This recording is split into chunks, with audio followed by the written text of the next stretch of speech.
अस्सलामुअलैकुम, मैं हूं डॉक्टर फ़िज़ा खान और मैं हूं पाकिस्तान दर पर्दा में। आज उठाएंगे पर्दा इन हक़ाइक़ से। वज़ीर आला अली अमीन गंडापुर के NFC अवार्ड के हवाले से सड़कों पर निकलने की धमकी, इम्कान कितना? हुकूमत और पीपल्स पार्टी के दरमियान सियासी कशमकश। अमरीका की जानिब से नए टैरिफ के बाद अब होगा क्या? किसी को बलूचिस्तान के अमन में खलल डालने की इजाजत नहीं दी जाएगी, कोर कमांडर्स कॉन्फ्रेंस। नाज़रीन, हुकूमत और इसकी सबसे बड़ी इत्तेहादी जमात पीपल्स पार्टी के दरमियान शदीद तकरार शुरू हो चुकी है।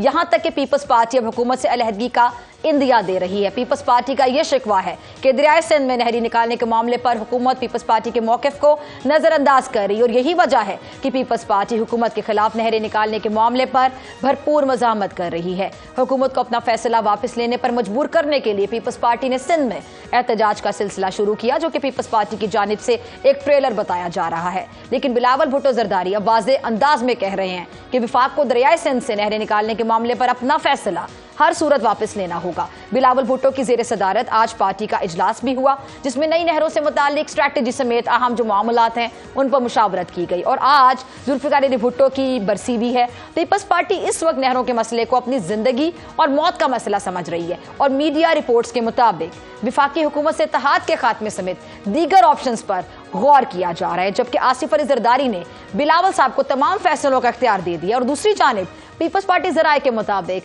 पीपल्स पार्टी से विफाकी हुकूमत का बैकडोर राब्ता हुआ और नहरों के मामले पर गुफ्तगू हुई है। अब बज़ाहिर हुकूमत भी कहीं ना कहीं दबाव महसूस कर रही है। वाकिफ़ान हाल ये कहते हैं कि वज़ीर आज़म शहबाज शरीफ साहब का जो आज के रोज़ सदर आसिफ अली जरदारी को फ़ोन करके उनकी सेहत से मुतालिक दरियाफ्त करना बाकायदा पता देता है कि हुकूमत को यह खदशा है कि कहीं पीपल्स पार्टी इंतहाई कदम ना उठा ले। और आज ही के रोज़ सदर ममलिकत आसिफ अली जरदारी की सेहत से मुतालिक दरियाफ्त करने के लिए जो साहबदार साहब ने बिलावल साहब से टेलीफोनिक राब्ता किया, इससे एक बात जाहिर है कि अगर पीपल्स पार्टी वफाकी हुकूमत के साथ ताउन से हाथ खींच ले तो हुकूमत का कायम रहना तकरीबन नामुमकिन हो जाएगा। गुज़श्ता रोज़ और आज भी मुराद अली शाह ने हुकूमत से अलहदगी का इशारा दिया।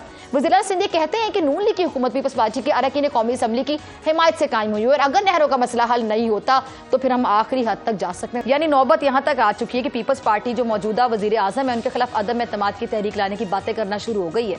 लेकिन पीपल्स पार्टी में जो मौजूद कुछ रहनुमा हैं वो ये ख्याल करते हैं कि पीपल्स पार्टी को हुकूमत को छोड़कर फ्री हैंड भी नहीं देना चाहिए और इस पर कुछ दबाव, कुछ प्रेशर बरकरार रखना चाहिए। और मुमकिन है कि पीपल्स पार्टी अपनी सियासी हकीमियत का जो एहसास है वो हुकूमत को दिला रही हो कि हम भी अहम हैं। लेकिन एक तरह से अगर देखा जाए तो बिलावल भुट्टो समेत दीगर रहनुमाओं की जानिब से हुकूमत के खिलाफ बढ़ते वार ये पता दे रहे हैं कि नून लीग और पीपल्स पार्टी के दरमियान इख्तिलाफात शिद्दत इख्तियार कर रहे हैं। और सूबाई वज़ीर इत्तलात पंजाब जो हैं उज़मा बुखारी साहिबा भी पीपल्स पार्टी पर बड़े जवाबी हमले कर रही हैं। नाज़रीन, दूसरी जानिब जो पाकिस्तान तहरीक इंसाफ है उसके जो अंदरूनी और बैरूनी सियासी मामलात हैं बड़े पेचीदा मरहले में दाखिल हो गए हैं, जहां एक तरफ पार्टी की क़यादत ने ईद के बाद एक ग्रैंड अपोजिशन तहरीक का ऐलान किया था, वहीं दूसरी तरफ इसका कोई वाज़े और मुस्तहकम इत्तेहाद सामने नहीं आ सका।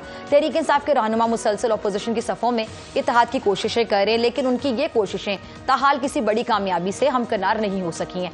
अब इस दौरान KPK के वज़ीर आला अली अमीन गंडापुर साहब और मुशीर इत्तलात बैरिस्टर सैफ की इमरान खान से मुलाकात ने आप कह लें कि नए सवालात को जन्म दे दिया। ज़राए के मुताबिक ये मुलाकात इस बात का पेशखैमा बनी कि जी इमरान खान को एस्टैब्लिशमेंट से मुज़ाकरात की तरफ रागिब करने की कोशिशें की गई और दोनों रहनुमा ने इमरान खान को इस बात पर कायल किया कि वो एस्टैब्लिशमेंट से बातचीत करें, जिसके बाद इमरान खान ने उन्हें इस हवाले से मुज़ाकरात का टास्क दे दिया। अब PTI के जो मरकजी सेक्रेटरी इत्तलात हैं शेख वकास, उन्होंने इस बात को अक्सर मुस्तरद करते हुए कहा कि इमरान खान ने किसी को एस्टैब्लिशमेंट से मुज़ाकरात का कोई टास्क दिया ही नहीं है। ये इख्तिलाफात उस वक्त मजीद वाजे हो गए जब सेनेटर शिबली फराज ने इस्लामाबाद हाई कोर्ट में मीडिया से गुफ्तगू की और कहा कि जी उन्हें तो इस बात का इल्म ही नहीं है कि इमरान खान ने किसी को एस्टैब्लिशमेंट से बातचीत का भी टास्क दिया हो। अब उनके मुताबिक पार्टी में इख्तिलाफात का कोई सवाल नहीं है और बानी PTI के फैसलों पर किसी को कोई एतराज भी नहीं है। इसी दौरान वज़ीर आला KPK अली अमीन गंडापुर साहब ने कहा प्रेस कॉन्फ्रेंस में अफगानिस्तान से मुतालिक पाकिस्तान की पॉलिसी की वजाहत कर दी। उन्होंने कहा कि अफगान शहरियों को बेइज्जती के बगैर वापस भेजा जाएगा और उनकी वापसी के लिए वसाइल फराहम किए जाएंगे। उनका यह भी कहना था कि अगर अफगान शहरी खुद रजामंदी से वापस जाना चाहते हैं तो हुकूमत उनकी मदद करेगी। अली अमीन गंडापुर साहब ने अफगानिस्तान के साथ मुज़ाकरात की जरूरत पर जोर देते हुए कहा कि जंग जीतने के लिए लोगों के दिल जीतना बड़ा जरूरी होता है। और फिर गंडापुर साहब ने NFC अवार्ड के मामले पर भी अहम ऐलान किया। उन्होंने साफ ये कहा कि अगर अप्रैल तक NFC अवार्ड्स नहीं मिलते तो फिर वो सड़कों पर निकल आएंगे और अपने अवाम की हिमायत हासिल करेंगे। और उनका यह भी कहना था कि ये उनका आईनी हक है।